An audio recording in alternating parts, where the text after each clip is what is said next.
Yo, what is going on YouTube? Holy fuck, my hair looks fucking awful. Sorry about that. It is your boy, Jesus TV. We're back with another video, and in this video, we are going to talk about the NBA action from tonight, Friday, what's the day? October 25th. We had a couple pretty good close games I want to get into. I think there's really like 4 games I want to talk about from tonight. So let's start with the 76ers and the Raptors. How did the Sixers lose? I don't even fucking know what happened there. Sixers lost somehow.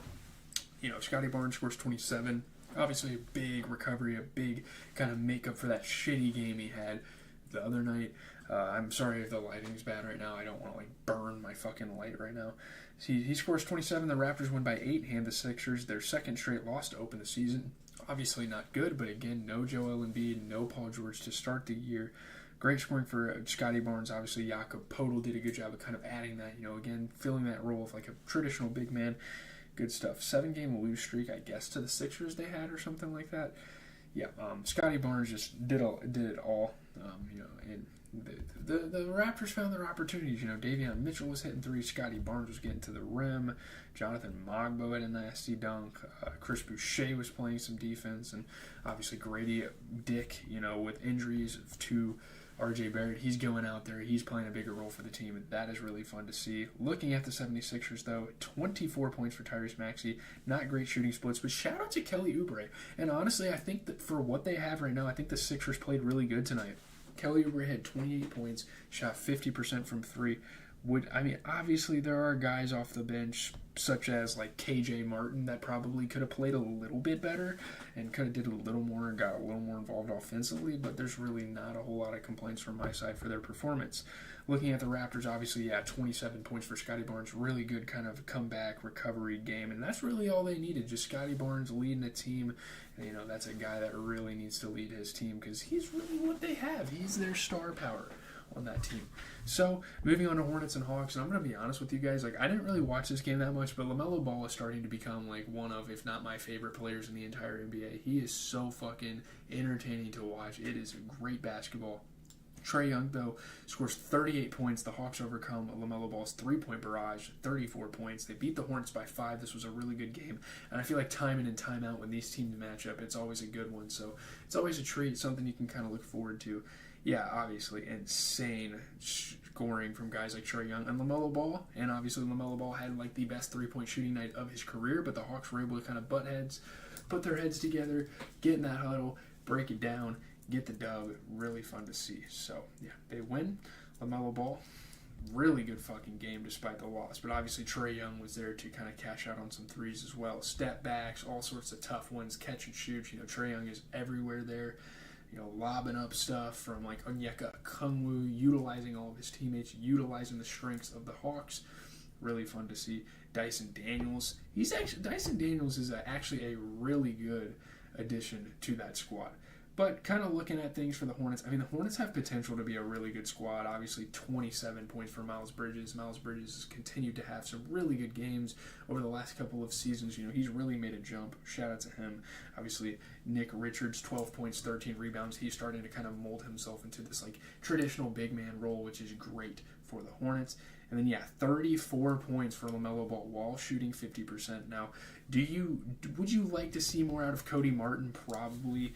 And would you like to see guys like possibly Grant Williams or Trey Mann get minutes off the bench? Guys like Grant Williams, Trey Mann, Jeff Green. Especially or Josh Green. They just picked up Josh Green and they don't play him at all. I'm super confused by that. I think Josh Green should easily start over Cody Martin, but I guess since he's had him on the team so long, I don't really know what's going on there. Looking at the Hawks, 24 points for DeAndre Hunter. Good game for him. 33% 3-point shooting, 50% shooting from 3. Trae Young put up 38 points, 10 assists, almost had a triple-double. Insane start to the season for Trae Young. 2 really, really good performances. Obviously, we've always known that he's had that in him. He is a great basketball player, a very underrated one as well that not a lot of people talk about. Now, let's get into I probably should save this for last, but the best game of the night was easily the Suns and the Lakers. I know the one we're going to talk about up next, even after this, talking about the Blazers and Pelicans. That was a fun-ass game too, but this was an insane game and just a very good showing of coaching. Really good. Obviously, Anthony Davis is an absolute fucking beast. He scores 35 points. He is going to be the difference maker in, the Lakers chasing a ring this season. I think the Lakers could really be contenders. Like, if they keep this up, if they keep up this level of play and JJ Redick does his thing under the helm, I think it could really work out for the Lakers, and we could see them be a top 3 to top 4 team in the West and really contend for stuff. Again, Anthony Davis, and the Lakers rally in the second half. They beat the Suns by 7. Great scoring from guys like Anthony Davis and Austin Reeves to really get it going. Obviously, LeBron is starting to show his age, so LeBron showing his age, and these guys are kind of the pick-me-up, and that's great to have on the team. Rally. First 2-0 start since the 2010-11 season, and you guys know what era that was. That was the Mamba era. So we're really seeing a shift here for the Lakers. That's an insane stat, by the way. 2-0 for the first time in 15 years nearly. Yeah, good stuff for Anthony Davis. Obviously, AR-15s really helped out, really helped carry the momentum forward for the Los Angeles Lakers, hit some threes. The Freddie Freeman Grand Slam home run was being reacted to. Obviously, I'm not a big baseball fan, but that was cool to see NBA players react to that. Dwight Howard in street clothes. I don't know why he's not playing. KD hit some crazy fucking shots, obviously. This was just a really good game. Another very engaging game that the Suns were in. Really fun stuff. Kevin Durant put up 30 points. He shot 67% from 3.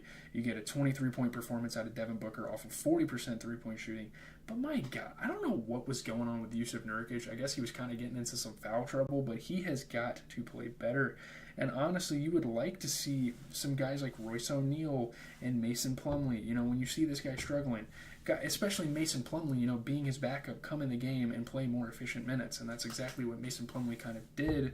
Looking at the Lakers, 35 points for Anthony Davis. LeBron put up 21. He shot 40% from 3. You get a 26-point performance from Austin Reeves. Again, fantastic performance, shooting 67%.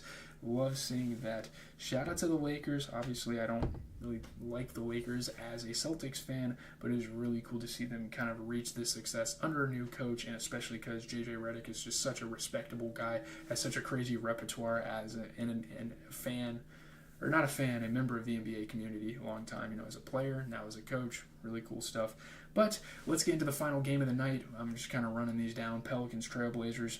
Brandon Ingram hits the game winner to earn the Pelicans a 2-point come-from-behind win over the Trailblazers. Not that it really needed to be a come-from-behind win, but obviously the Pelicans made it that way. So here we are. Brandon Ingram hit a jumper with 4.9 seconds left, and the New Orleans Pelicans rallied from behind, got the win. Obviously, Brandon Ingram, is pretty underrated as a clutch basketball player.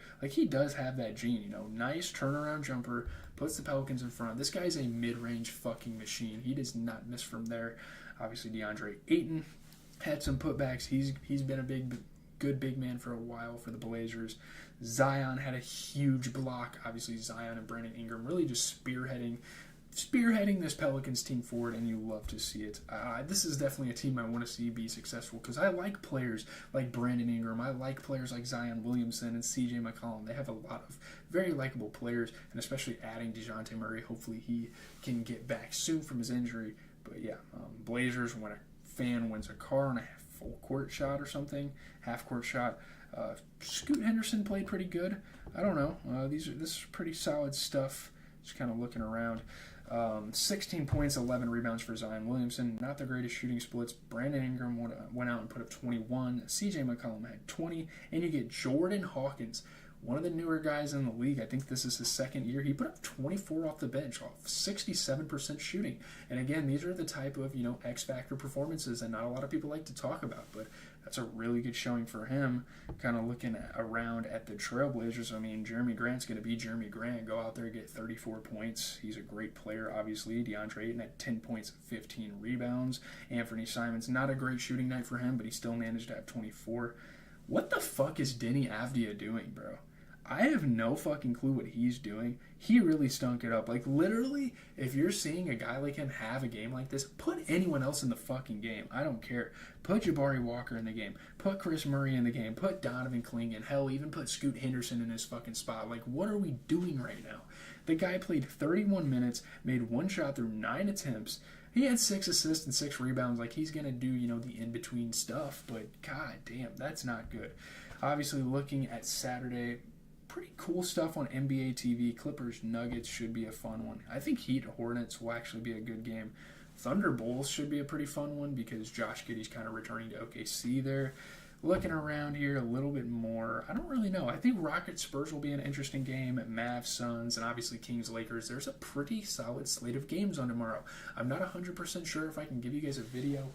And it's like kind of crazy I'm even like shooting this video this late. But here we are, boys. Every single night of the season, I'm going to try to provide you guys. I'm going to try not to yap as much for the next videos because I know you guys don't want to hear me talk for fucking 11 minutes straight about 4 fucking basketball games. That is kind of crazy. I will try to lessen that. That's my apologies. I actually did really well at like kind of managing that last season. But we'll see you guys. I'm probably going to, kind of settle down for the night, kind of work on this Yeet video for a little bit before I go to bed. Got a big day tomorrow. Very exciting stuff. Yeah. Your boy is up in life. I'm up. I don't give a fuck. Fuck they talking.